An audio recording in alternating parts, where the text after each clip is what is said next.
Hey, Lance, over here, there's a bunch of kids on the playground we can shoot rubber bands in.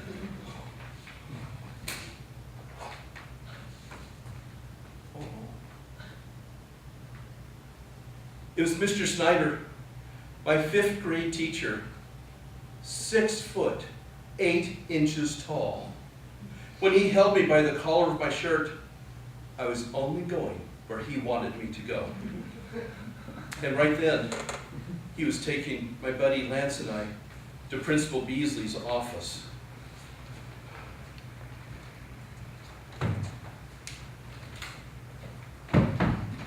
I knew that going to the principal's office wasn't going to go over well.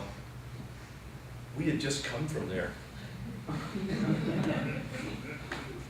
From the principal's office to the playground and back to the principal's office in less than half an hour. I was pretty sure it would be a school record, but not the type that my mom would be writing to the relatives about. Well, maybe she would, just for comfort. But now I stood outside the principal's office while Principal Beasley and Mr. Snyder were talking to Lance. Standing there outside the principal's office. Have you ever been there? It's a lonely place. There's nowhere to sit except stools that are so tall your feet don't reach the ground. And you're waiting. And I thought, maybe if I could hear what they were saying to Lance, then I'd know what they were going to say to me. So I went up near the door and listened. I could hear crying. I didn't think it was Principal Beasley crying either. It sounded a lot more like Lance. Then the door opened. I thought, I'll get a chance to talk to Lance just for a second. We'll compare stories. When they came out, Lance's eyes were red and his cheeks covered with tears, and immediately Mr. Snyder sent him right to class. They didn't even let us talk for a second. It's like they knew what we would do. Then Mr. Snyder looked at me and said, Kenny, come in. I went into Principal Beasley's office.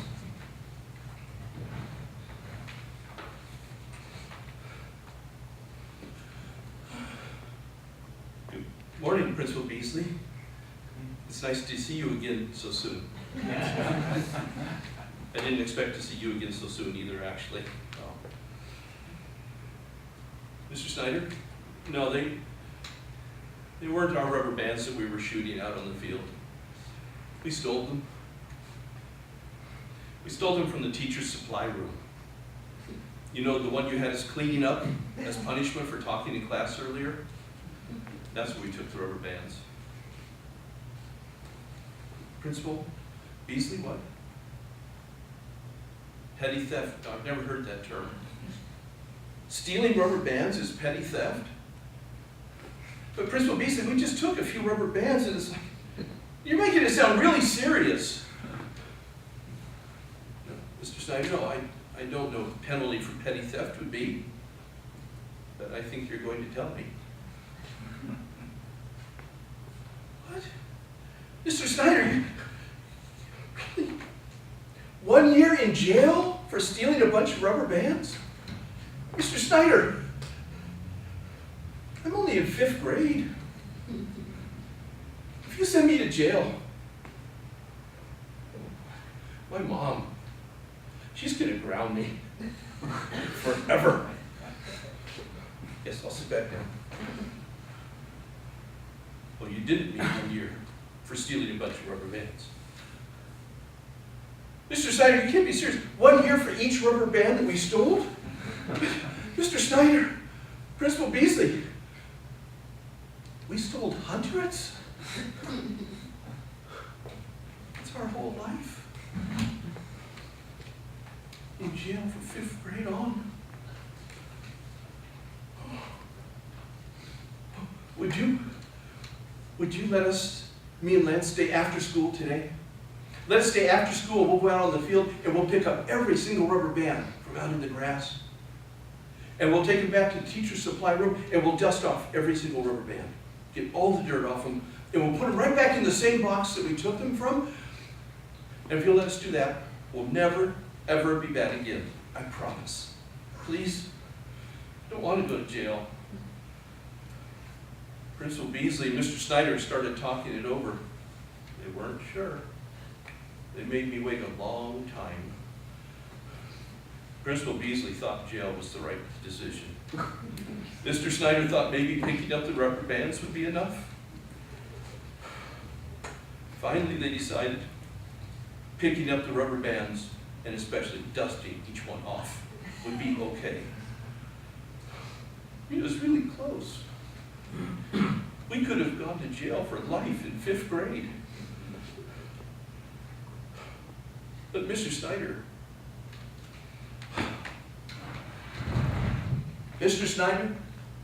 was actually the best teacher I ever had. He was wonderful. He would do whatever it took to get my attention, including lying about sending me to jail for stealing rubber bands. But sometimes that's what it took to get my attention. But Mr. Snyder loved us, not just me, but every kid in that classroom, too much to let us fail. So whatever it took to get our attention, he did. I absolutely loved him. When 5th grade was over, I thought I'd never see him again. But when I went back to Fairmeadow Elementary School in Palo Alto, California for 6th grade, I walked into the classroom and there in the front of the class was Mr. Snyder. I was so excited. He managed to contain his enthusiasm. But in 6th grade, I learned some wonderful things, exciting things. Wonderful discoveries like girls and electricity. I was in class one day, just studying, and things were going really well. I was doing my homework, and then I heard Mr. Snyder's voice saying, "Kenny, come up here." I got up out of my desk, and I went through everything I'd been doing to see if I'd done anything wrong. And I hadn't. I'd been reading really good. So I walked up to his desk. Mr. Snyder being so big, I really paid attention to him. Yes, Mr. Snyder? I see them on the desk. Do you remember how big teachers' desks were? Large desk. On the far side, right near where I was standing, were 2 pairs of scissors. 6th grade scissors, the silver ones with curves on every part. I don't actually think there's a sharp surface on them, but everything's curved handles, curved ends. I could pick them up, sure. And I looked in, I picked up the 2 pairs of scissors, one in each hand. And then I noticed there was a cord running off of each scissor, and I thought that was strange. Why would anyone put a cord on a pair of scissors? And then when I looked at it more closely, I could see they weren't cords. They were wires. Why would there be a wire on a pair of scissors? And my eyes followed the wire down and across his wide desk. And right in front of Mr. Snyder sat a little machine with a crank on it. And the wires went right into the machine. I'd never seen anything like it. I didn't know what it was. But I held the scissors, and Mr. Snyder smiled at me and began turning the crank. And as he did that, the electricity started racing up my hands. And I could feel I was getting a mild shock. And I tried to hold on to the scissors, and he started cranking faster. My hands were trembling, and he cranked it a little faster. I said, "Oh, Mr. Snyder!" And he looked right at me. "Kenny, are you okay?" I said, "Yeah, it was kind of fun." He said, "Good, I'm glad you're okay. I knew you would be." He said, "Come around and stand by me." So I went around Mr. Snyder's big desk, and I stood right by him. And then he sat, and he looked out over the class. He said, "Lance, come up here." One by one, he shocked every child in that class. Just a mild shock. And then he started teaching us about electricity. I still, to this day, think, what genius to take something that's invisible and make it real for a 6th grader. Make it totally relevant, totally alive, and you're feeling it in your hands. And I can tell you, when he started teaching us about electricity, that class was rapt. Every single child, silent, focused, attentive. And all he had to do was mildly shock every child in the class. And I think our response truly was honestly shocking to him, because for once, every eye was on him, every mouth closed. We were ready. And when he taught us about electricity, I loved it. It was so wonderful, but it seemed complicated. Until I started to learn about girls. When I started learning about girls, electricity suddenly seemed very simple. There was Yvette. I would go out at recess and I'd go to the field and play, and I used to just run and play football. And I'd look back up near the school, and out under the covered part of the playground, Yvette would be there with her friends playing two square or some other ball game, but always under the covered part of the playground. And I asked her why, and she said, and she was French. She had hair that came down, curled at the shoulders, and pale, beautiful skin, but quite pale. She said, well, you know, the sun, it is not good for the skin. I thought, well, who knew? But she knew that in 6th grade, all those years ago. So she stayed out of the sun and played under the covered part of the playground. And I thought she was so wonderful. I went out and I talked to her at recess, and I asked her to go stay. She said yes. I reached up and took the chain around my neck, lifted it up. I wore the St. Christopher medallion. All the guys had them. It'd take me months of saving my allowance to buy a nice one. Just beautiful, nice blue enamel over it. It was so pretty. Nice chain. And that's what you wore as a symbol of undying love in 6th grade. And you gave it to a girl if you were going steady. And so I gave her the medallion. She put it over her neck. And we started to play two square.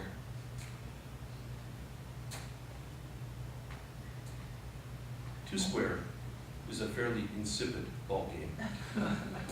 You just hit it back and forth for two squares. There's no throwing and tagging someone out. It's like this. I'd hit the ball to Yvette, and I'd look over her shoulder, and I'd see my friends out there. They were running across the field. They were playing football. But I was now in a relationship. So I played two square. Yvette had told me that her family had a boat. I was sure she meant yacht. And I thought, she's French. They speak French. They must have servants. And I started thinking about how it would be. We would be out on the yacht. We'd be on the cushions at the aft part of the yacht laying there. And the servants would come and they'd say, Monsieur Kenny, would you like a Coca-Cola? Perhaps a peanut butter and jelly sandwich? We were going to have such fun later, because now we were playing two square. I was watching my friends having such fun out on the field that I wanted to be there so much. But playing two square with Yvette was okay. Not really. She didn't hit the ball that well even. When recess was over, we would file back into Mr. Snyder's classroom. When the lunch bell rang, without even thinking, I grabbed my brown paper bag lunch. I turned around and I streaked out onto the field eating my sandwich as I went. And soon I was playing dodgeball with my friends, and then we were starting to throw the football. Oh, we were having such fun. And then all of a sudden I lifted and I looked back up toward the school, and there under the covered part of the playground was Yvette, standing against the wall, holding the two square ball and looking very unhappy. When lunch was over, I got in line next to her to go back into Mr. Snyder's classroom, and as we walked toward the class, Yvette reached inside her shirt and took the medallion and she held it out for me and dropped it for me to catch. She looked at me and she said, Monsieur, oui, ouvert. She had broken up with me. When we got back into the classroom, I looked at the clock up on the wall. We'd been going steady for 3 hours and 15 minutes, if you included lunch. I didn't realize it then, but that would be a record it would take me years to break. But soon after, my puppy love for Yvette was over. Being in 6th grade, I felt ready for an adult relationship. All of us were growing up so fast. Oh, James Dean had made this movie, Rebel Without a Cause. We'd seen that. We felt that we were growing up now.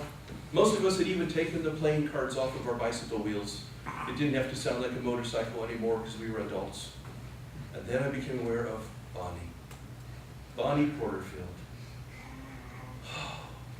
There were sixth grade girls and they would just sort of clump around, but then there was Bonnie, so graceful, so elegant. I used to go to class early when I could, because I didn't let you in early, but when I could, I'd go in early just to watch her come in and take her chair, because she was the epitome of elegance and grace, at least through my eyes. She was my girlfriend.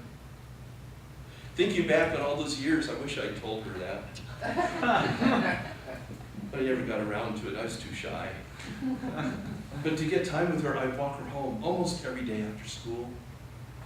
I thought of it as just our sort of intimate time, our alone time. It wasn't that alone, though. We were sixth graders, and Bonnie was very popular. Usually 5 or 6 girls would want to walk home with her, and each of them had a boyfriend. So there were about 12 of us. But we would walk as a mob, all friends, and I'd get to talk to Bonnie as we walked. We'd get to her house, she would go in and wave goodbye. Then I'd say goodbye to all my friends and turn and go back the way I'd come. Because I lived a mile from school, but in the opposite direction. But I would still walk her home because it gave me a chance to get up next to her and talk to her.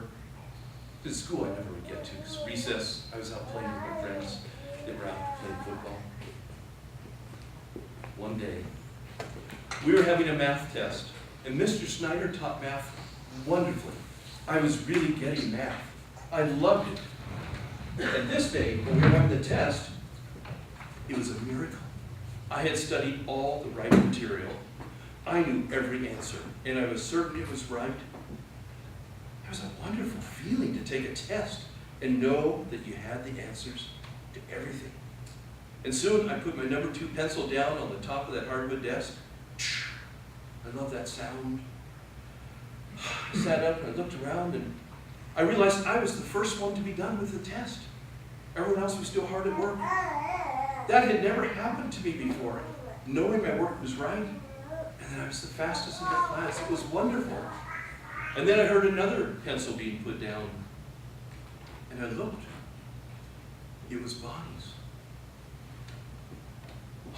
She was beautiful and good at math too. It was just too perfect. I was just thrilled that she would be the second one done. She started looking around and our eyes met. Oh, that little smile she gave me. I felt so warm in my heart, I felt a little bit flushed even. And she looked over and gave me a real smile. Oh, what a feeling came over me. I felt all awash and just different feeling, and without even thinking, but feeling, I found myself rising up out of my chair. You didn't get up out of your chair during a test. Nobody got out of their chair during a test. And yet I found myself standing, looking at her, and I looked at Mr. Snyder. He was grading papers. He didn't even know I was out of my chair.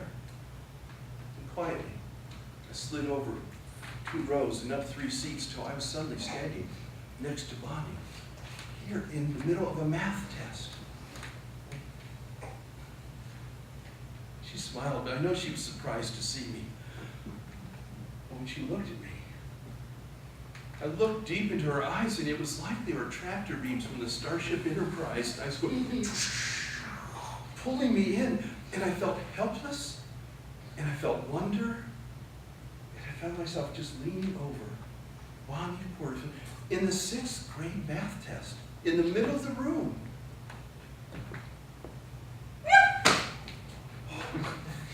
I'd never been slapped before. But then again, I'd never kissed a girl before either. I wondered if she was mad. The slap wasn't very hard, but she smiled. She wasn't mad, but good for her. Bonnie had protected her reputation by slapping me, but she wasn't really angry. The slap had caught Mr. Snyder's attention. He looked up. Mr. Iverson, what are you doing out of your chair? And I answered him completely honestly. I have no idea. He said, sit down. Yes, sir. And I went back to my seat. On the way back to my seat, all of my buddies were pointing at me and some were laughing. I didn't care. Usually I would have gotten mad. I didn't. They hadn't just kissed Bonnie Porterfield on the lips. I had. Her lips were so soft. Her smile so sweet and warm.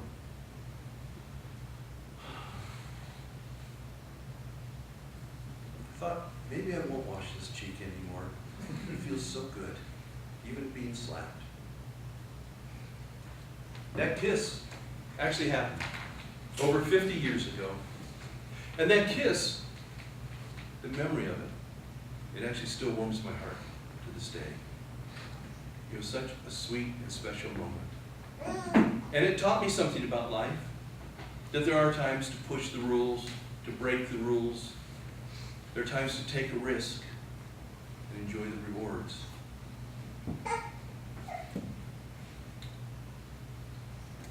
Sixth grade was soon over. We graduated from elementary school and went on to Ray Lyman Wilbur Junior High School, where in seventh grade, Mr. Husky was our homeroom teacher. And one day, my best friend Mike, who lived up the street from me, just about 4 houses, we did everything together. So Mike and I, we entered the classroom, and as we came back from lunch and entered the classroom, we saw there was a new student, and he was in a desk right up next to the blackboard. That's where your desk went when you really, really screwed up. And so we thought, your kid's only been in school a half hour and he's already in that much trouble? We're gonna like this guy. Mr. Husky called us over and introduced us to Gary.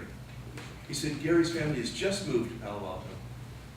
He lives on the same street as you boys, so would you show him around the school and help him get used to Palo Alto? We said we'd be glad to. But we asked Mr. Husky, we said, did you notice he's wearing sunglasses? Mr. Husky said, yes, sit down, it's okay. You couldn't wear sunglasses in school? Well, we sat down. Mr. Husky then introduced Gary to the class and explained that Gary was legally blind. I'd never heard such a term. I knew what blind was, but what's legally blind? It made no sense. And then he told us that Gary's eyes were so adversely affected by the sun just hurt them, that he had to wear sunglasses indoors, and often even at night if he was out around traffic or anything. Well, we did become friends with Gary, and soon, very soon, we were best friends. And the three of us palled around and did everything together.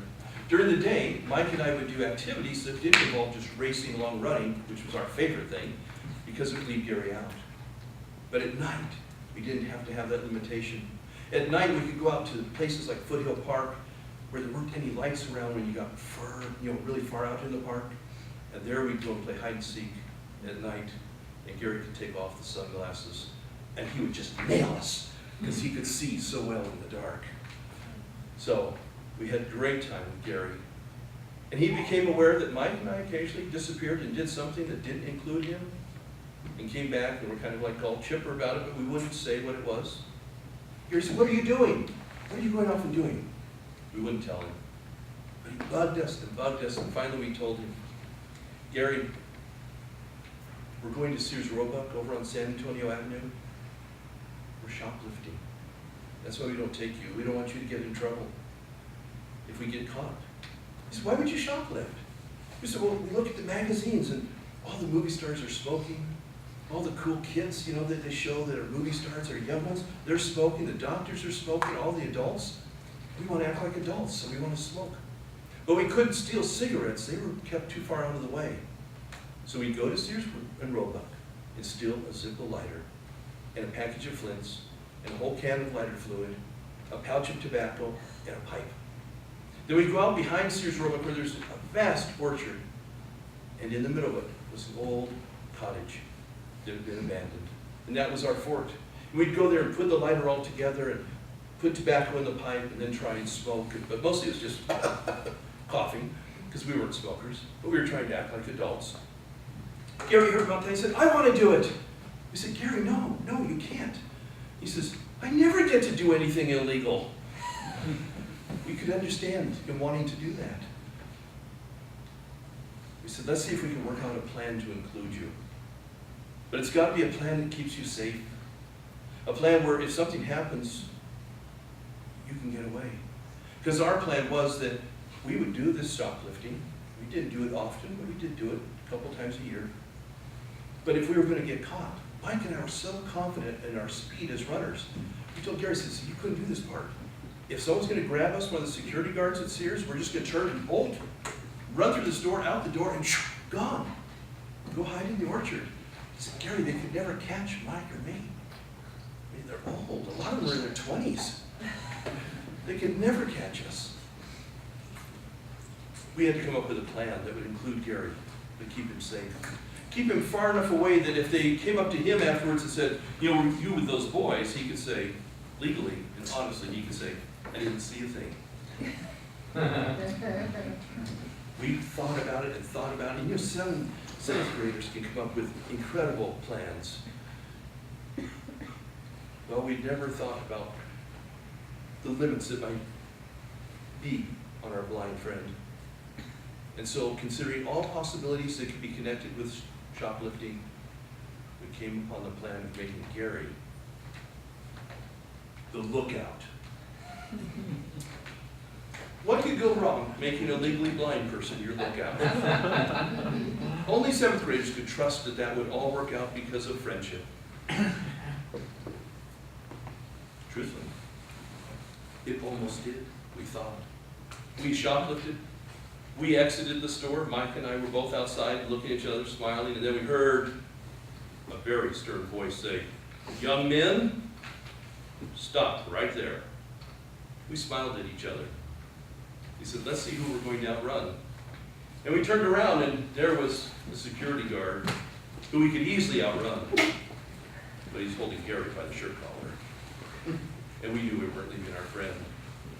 And so later that afternoon, I found myself sitting across the desk from Sergeant Webster of the Mountain View Police Department. And he was talking about the options that faced us, which included probation, jail. And I know the last thing I said to him was, Sergeant Webster, if you send me to jail,